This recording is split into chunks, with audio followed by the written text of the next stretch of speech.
సరే ఓకే, నైతిక విలువల కోసమే నేను నాడు రాజీనామా చేసి బయటికి వచ్చానంటున్న వరదరాజన్ రెడ్డి గారు అదే నైతిక విలువలను 2014 ఎన్నికల్లో ఎందుకు పాటించలేకపోయారు? అంటే విలువలు అంటే మీరు అంటున్నారు ఒక వరలో 2 కత్తులు ఇమడవు అనేసి. ఓకే, అదే ఒక వరలోనే మీరు లింగారెడ్డి గారు ఆయన 2 కత్తులు ఇప్పుడు ఇముడుతున్నాయి ఇక్కడ. అంటే గతంలో మీరు కానీ లింగారెడ్డి గారు కానీ ఇదే ప్రొద్దుటూరులోని శివాలయం వీధిలో ఎదురెదురుగా వాహనాలు నిలుపుకుని ఫైరింగ్ చేసుకున్నారు, గన్నులతో కాల్పులు చేసుకున్నారు. అంటే మీకు ఆయనకు కూడా అప్పటి నుంచి వర్గాలు ఉన్నాయి. నేను లింగారెడ్డి కాదు, బాలచంద్రారెడ్డి అనే వ్యక్తి లింగారెడ్డి. అది ఫైరింగ్ చేసుకునేది నేను కాదు. మీరు అడిగిందని చెప్తాను.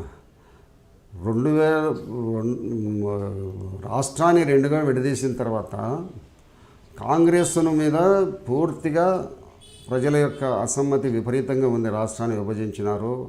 మనమందరం మేము ఈరోజు కూడా హైదరాబాద్ మీదనే లైకింగ్, మాకు విజయవాడ మీద లైకింగ్ లేదు. మా డ్రైవరు పాట విజయవాడ కంటే హైదరాబాద్ దిక్కు తిరుగుతాను సార్ స్టీరింగ్ అంటున్నాడు. అంటే హైదరాబాద్ మీద అంత ప్రేమ ఉంది మాకు.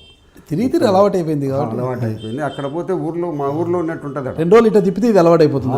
అలవాటు అయిపోయింది కాబట్టి ఇప్పుడు విజయవాడ పోవాలంటే మాకు విభజన అయిపోయినా కూడా అది మనకు క్యాపిటల్ అయినా కూడా మనం పోవాలా తప్పనిసరి జరుగుతుంది.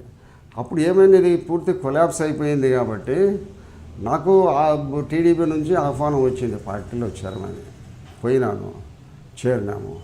తర్వాత నాకు టికెట్ ఇచ్చినారు. అది కరెక్ట్ అని మీకు అనిపించిందా? అంటే ఆ 2009లో కడప జిల్లాలోనే గెలిచిన ఏకైక ఎమ్మెల్యే లింగారెడ్డి గారు టీడీపీ నుంచి, జిల్లా పార్టీ అధ్యక్షుడు, సిట్టింగ్ ఎమ్మెల్యే అన్నీ ఉన్న ఆయనను పక్కన పెట్టి మీరు టికెట్ తెచ్చుకోవడం అనేది ఏ నైతిక విలువల కిందకు వస్తుందంటారు? ఇప్పుడు దానికి నాకు ఆపర్చునిటీ అవకాశాన్ని నేను ప్రాకులాడిపోవడంలే, అవకాశాన్ని నాకు కల్పించినప్పుడు నేను వద్దనుకోవాలా రాజకీయాల్లో? అది కరెక్ట్ కాదు. అవకాశం వచ్చినప్పుడు అవకాశాన్ని ఉపయోగించుకోవాలనే తప్పక నైతిక విలువలో కట్టుబడి మనం ఏదో మూలను కూర్చుంటే ఏం జరగదు రాజకీయాల్లో. ఇప్పుడు రాజకీయాల్లో అవకాశం వచ్చింది, అదే అవకాశాన్ని మనకు కల్పించినారు, అవకాశాన్ని సద్వినియోగం చేసుకోవాలి. ఆనాడు కూడా అదే అవకాశం మీకు ఎమ్మెల్యేగా మీ అవకాశం మీకు ఇస్తున్నారు, రమణారెడ్డి గారు ఎంపీగా ఉంటారు. ఈ అవకాశాన్ని నేనెందుకు పోగొట్టుకోవాలని ఎందుకు ఆలోచించలేదు? ఆ రోజు 3.5 లక్షల మంది ప్రజలకు సంబంధించింది, ఈరోజు ఒక వ్యక్తికి సంబంధించింది. ఒక వ్యక్తి అంటే ఎవరు? మీరా, జగన్మోహన్ రెడ్డి గారా?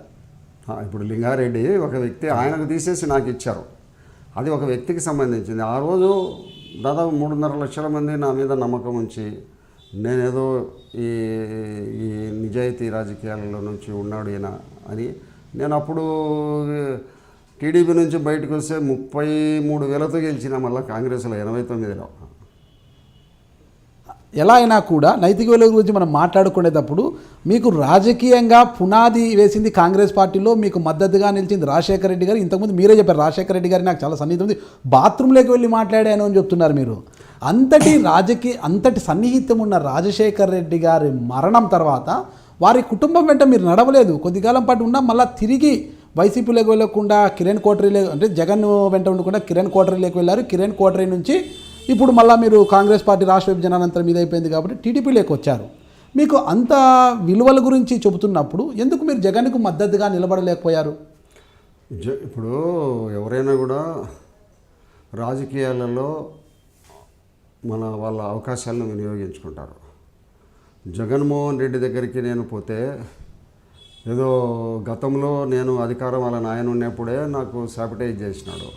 ఇప్పుడు చేయడానికి నమ్మకం ఏముంది? ఎందుకు నేను అతను ప్రేమించాలా? రాజశేఖర రెడ్డి అంటే ప్రేమించాను. వెళ్ళారు, ఎమ్మెల్సీ అడిగితే దేవగుడి నారాయణ రెడ్డి గారికి ఇచ్చారు, మిమ్మల్ని కాదని దేవగుడి నారాయణ రెడ్డి గారికి ఎమ్మెల్సీగా ఇవ్వడంతో మీరు అలిగి బయటకు వచ్చారు అనేది కూడా ఒక అపవాదం ఉంది. దానికి మీ సమాధానం? కరెక్టే. అప్పుడు జమ్మలమడుగులో ఎమ్మెల్యే ఉన్నాడు, ఇక్కడ ఎమ్మెల్యే లేడు. ఎమ్మెల్యే లేని చోటన ఎమ్మెల్సీ ఇచ్చి భర్తీ చేయాలి. అదే పాలిటిక్స్లో సమన్యాయం అనేది.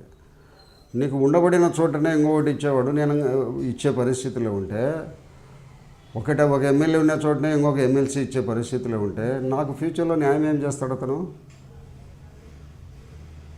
ఏం చేస్తాడు? ఎమ్మెల్సీ ఇస్తేనే న్యాయం జరుగుతుంది అంటున్నారా? రాజకీయంగా చూస్తే పార్టీలో పెద్దపీట వేసి సమన్యాయం చేయాలి. అది నువ్వు అతన్ని నమ్ముకొని ఉంటే నేను గోతిలో పడి ఉండేవానేమో.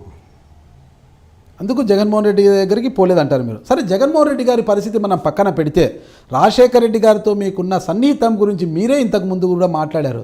అలాంటి రాజశేఖర రెడ్డి గారి మరణం తర్వాత కిరణ్ కుమార్ రెడ్డి గారి కోటరీలోకి వెళ్ళిన మీరు రాజశేఖర రెడ్డి మీదే వ్యతిరేక విమర్శలు చేశారు. రాజశేఖర రెడ్డి ఫ్యాక్షన్ నేత, హత్యారాజకీయాలు చేస్తాడు, 10,000 కోట్లు సంపాదించాడు రాజశేఖర రెడ్డి అని కూడా మీరు ఆరోపణలు చేయడం జరిగింది. పత్రికల్లో కూడా కథనాలు వెలువడ్డాయి అప్పట్లోనే. జగన్మోహన్ రెడ్డి గారు సంపాదించినామని చెప్పాను కానీ రాజశేఖర రెడ్డి గారు సంపాదించినామని నేను చెప్పలే. రాజశేఖర రెడ్డి గారిని అడ్డం పెట్టుకుని తన కుమారుడు కూడా సంపాదించాడు అన్నప్పుడు ఏమి రాజశేఖర రెడ్డి గారిని కూడా మీరు అక్కడ విమర్శించారు. తండ్రిని అడ్డం పెట్టుకొని 1,00,000 కోట్లు సంపాదించినాడన్న మాట చెప్పాను. తండ్రిని అడ్డం పెట్టుకొని అన్నప్పుడు తండ్రి అవినీతిపరుడు అయితేనే కొడుకు అవినీతిపరుడు అవుతాడు. మీకు అంత సన్నిహితంగా ఉన్న రాజశేఖర రెడ్డిని ఎలా విమర్శించగలిగారు మీరు? ఒకటండి, రాజశేఖర రెడ్డి గారు ఉంటే ఆ గౌరవభావం డిఫరెంటు. ఈయన మనను మన మన మన రాజకీయ భవిష్యత్తును ఇతను అనగదొక్కాలనుకునే వాని గురించి నాకు ఎందుకు ప్రేమ ఉండాలా? అంటే మనిషి ఉన్నా లేకపోయినా మనిషి గొప్పతనం గురించి మనం మాట్లాడుకున్న రోజు మన వ్యక్తిత్వం అనేది ప్రజలకు తెలుస్తుంది. నేను ఈ రోజు కూడా మీరు అన్నారు ఇప్పుడు రాజశేఖర రెడ్డి గారు లేరండి, రాజశేఖర రెడ్డి ఉంటే ఆ గౌరవభావం వేరేదని అంటారు. అంటే ఆ మనిషి ఉన్నా లేకపోయినా ఆయన గొప్పతనమే. ఆ వ్యక్తి గురించి మనం ఎప్పుడైనా కూడా ఒకటే విధంగా మాట్లాడుకోవాలి. అలా ఉన్నప్పుడే మన ఉన్నత విలువలు, మన వ్యక్తిత్వం అనేది ప్రజల ముందు స్పష్టంగా తెలుస్తుంది. అంటే ఆయన లేనప్పుడు ఆయన గురించి వ్యతిరేకంగా మాట్లాడడం అనేది రాజకీయ నీతజ్ఞతకు ఎంతవరకు నిలువడద్దంలో ఉంటుందంటారు? ఒకటి చెప్తాను వినండి. రాజకీయాలలో మనకు విలువ ఇచ్చేటంత వరకు ఏ వ్యక్తినైనా గౌరవించాలా. రాజశేఖర రెడ్డి విలువ ఇచ్చేవాడు, గౌరవించినాము ఆయనకు అన్ని రకాల అప్పుడు ఉన్నాము. ఈయన మన రాజకీయ ముందుకు సాగేదానికి తను సహకరించడంలే. మన వల్ల పైపెచ్చు నన్ను ఓడించేదానికి 2009లో అతను డబ్బులు కూడా ఇచ్చాడు. ఎవరికి? నా అపోనెంట్కి ఇచ్చాడు. లింగారెడ్డి గారికి, రాచమల్లి గారికి. అప్పుడు లింగారెడ్డి కదా, లింగారెడ్డి అభ్యర్థి అయితే మద్దతుగా ఉన్నది రాచమల్లి గారు. డబ్బులు ఇచ్చినాడు అంతే, నన్ను ఎన్నికల్లో ఖర్చుల కోసం డబ్బులు ఇచ్చినాడు. ఓకే, ఇచ్చినాడు. కాబట్టి అసలు ఆయన పోయిన తర్వాత ఆయన కొడుకుతో నేను ఎట్లా సన్నిహితంగా ఉండమంటారు? మరి ఎమ్మెల్సీ ఎలా అడిగారు మీరు? అప్పుడు ఎమ్మెల్సీ ఇచ్చి ఉండింటే సన్నిహితంగా ఉండేవారా? చనిపోయిన వెంటనే ఒక 6 నెలలకు వచ్చినాయి.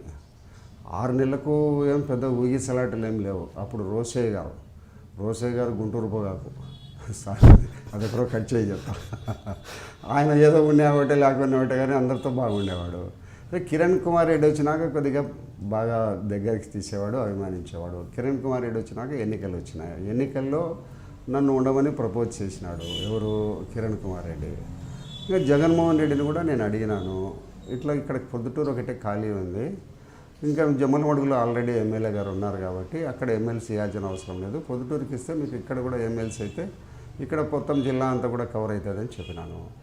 అది నా మీద 2004 వ్యతిరేకతతో ఏ కారణమో నాకు తెలియదు, కానీ ఆయన నాకు ఇచ్చేదానికి ఒప్పుకోలే. అప్పటికే నాతో కిరణ్ కుమార్ రెడ్డి మీరు ఉండమని నాతో చెప్పినాడు. కాబట్టి నేను ఆయన ఏదో ఇయ్యలేదు కాబట్టి వాళ్ళ తండ్రి మీద ఉన్న ప్రేమతో నేను అతన్ని చూపెట్టుకొని ఎందుకు ఉండాలా? అంటే ఓకే, అక్కడ సరిపోలేదు కాబట్టి ఇక్కడికి వచ్చారు. ఇదే వరదరాజు రెడ్డి గారు గతంలో రాజశేఖర రెడ్డి గారి వర్గంలో ఉన్నప్పుడు రాజశేఖర రెడ్డి గారు వెంటనే చంద్రబాబు నాయుడు గారి మీద అదే స్థాయిలో ఒంటికాలతో లేచి అవినీతిపరుడు, అక్రమార్కుడు, విక్రమార్కుడు అన్నట్టు కూడా విమర్శలు చేశారు. అదే వరదరాజు రెడ్డి గారు ఈరోజు మరీ టీడీపీలోకి ఎలా వెళ్ళారు? నాడు కనిపించిన దుర్గుణాలు చంద్రబాబు నాయుడులో ఈరోజు సద్గుణాలు ఎలా కనిపిస్తున్నాయి? ఇప్పుడు రాజకీయాలలో ఏది శాశ్వతం కాదు, ఏది పర్మనెంట్ కాదు. రాజకీయాలలో కొనసాగాలనుకుంటే ఒక పార్టీ అండ అంటూ ఉండాలి. పార్టీ అండ ఉండాలని అంటే ఏదో ఒక వర్గంలో మనం ఉండాలి. రాజశేఖర రెడ్డి ఉన్నాడు, ఉన్నాం. ఇంత సీనియర్ అయిన వరదరాజు రెడ్డి గారికి పార్టీ అండ అవసరం అంటారా? తప్పనిసరిగా అవసరం. పార్టీ కంటే కొన్ని ఓట్లు అంటే సొంత క్యాడర్ అనేది ఉంటుంది కదా. అందుకే నేను ఇండిపెండెంట్గా 83లో కంటెస్ట్ చేసింటే 38,000 39,000 ఓట్లు వచ్చినాయి. నా మీద పర్సనల్ ఇమేజ్ ఉంది, కానీ ఎంత ఇమేజ్ ఉండబడినప్పటికీ కూడా పార్టీ కంటూ కొన్ని ఓట్లు ఉంటాయి. ఇప్పుడు నేనున్నాను, నాకు ఊర్లో నాకు ఈ నియోజకవర్గంలో ఒక 20% నా వాళ్ళు అంటుంటారు, ఇంకొక పార్టీకి ఒక 20% ఉంటారు, 60% ఏ వర్గానికి చెందిన వారు ఉండరు గ్రామాలలో. వాళ్ళు పార్టీనా ఆ రోజు మనిషి అనేది చూసేస్తారు. ఎవడన్నా కానీ పార్టీ అనేది ఓట్లు కొన్ని ఉన్నాయి పార్టీకి. కాంగ్రెస్ పార్టీకి కొన్ని ఓట్లు ఉన్నాయి ఇప్పుడు కాదు. ఇప్పుడు టీడీపీకి కొన్ని ఉన్నాయి, ఇప్పుడు వైఎస్ఆర్సీపీకి కొన్ని ఓట్లు ఉన్నాయి. ఈ 60% వర్గం అనేది ఏ పక్క ఏ పార్టీ మీద తూలితే ఆ పక్క ఉంటుంది. అందుకు ఒక పార్టీ సింబల్ అంటే అవసరం. అందుకు టీడీపీలోకి వచ్చామంటారు. ఓకే, ఈరోజు సంతృప్తికరంగానే ఉన్నారా టీడీపీలో? బాగా. అంటే లింగారెడ్డి గారికి మీకు చాలా విభేదాలు ఉన్నాయంటే ఇప్పటికీ మాటలు లేవు మీ ఇద్దరికి కూడా. ఇప్పుడు చంద్రబాబు నాయుడు గారు నాకు బాగా ప్రాధాన్యత ఇస్తున్నారు. నన్ను ఇన్ఛార్జి కూడా ఇక్కడ పెట్టినారు. కాబట్టి ఇన్ఛార్జి చెప్పిందే జిల్లాలో జరుగుతూ ఉంది. నాకు ప్రాధాన్యత ఇస్తున్నాడు. నన్ను బాగా ఆ ప్రాధాన్యత అంతా మీ గొప్పతనం కాదు, సీఎం రమేష్ గారికి మీరు ఇచ్చిన నోట్ల కట్టల వల్ల వచ్చిన ప్రాధాన్యత అది అంటున్నారు. నేను ఎవరికి నోట్ల కట్టలేను, ఎవరిని తీసుకోను. సీఎం రమేష్ గారికి మీకున్న సఖ్యత అసలుగా ఆ రోజు 2014 ఎన్నికల్లో కూడా సీఎం రమేష్ గారికి నోట్ల కట్టలు ఇవ్వడంతోనే మీకు టికెట్ వచ్చింది. ఇది మీ గొప్పతనం కాదనేది ఒక అపవాదం అయితే ఉంది కదా. నేను ఎవరికి రాజకీయాలలో డబ్బులు ఇయ్యను, నేను తీసుకోను. ఈరోజు నేను ఎమ్మెల్యేగా ఉన్న కాలంలో 201 న్యూ ఎమ్మెల్యే హాస్టల్లో ఒక రూమ్ ఉండేది. నాకు 25 ఏళ్ళు అదే రూమ్లో ఉన్నాను. ఏది సార్ కమగా? 201 న్యూ ఎమ్మెల్యే హాస్టల్ దిగుతానగానే ఎంట్రన్స్లో పైన ఉంటుంది. అక్కడ ఉన్నాను. నన్ను ఎవరన్నా ప్రొద్దుటూరు నుంచి పనుల కోసం వచ్చిన వాళ్ళు కూడా నా రూమ్లోనే ఉండేవాళ్ళు, నా భోజనమే తినేవాళ్ళు, నా డీజిల్ జీపులోనే పిలుచుకొని పని చేయించామని. ఎవరితో డబ్బు తీసుకోను, ఎవరికి డబ్బు ఇయ్యను. అది ఒకటే సిద్ధాంతంలో మొట్టమొదటి నుంచి నడుస్తాను, ఇంకా భవిష్యత్తులో కూడా నడుస్తా. నేను మీ వరదరాజు రెడ్డిని, పొద్దుటూరు మాజీ ఎమ్మెల్యేను. మీరు చూస్తున్నాడు ఐటీ న్యూస్.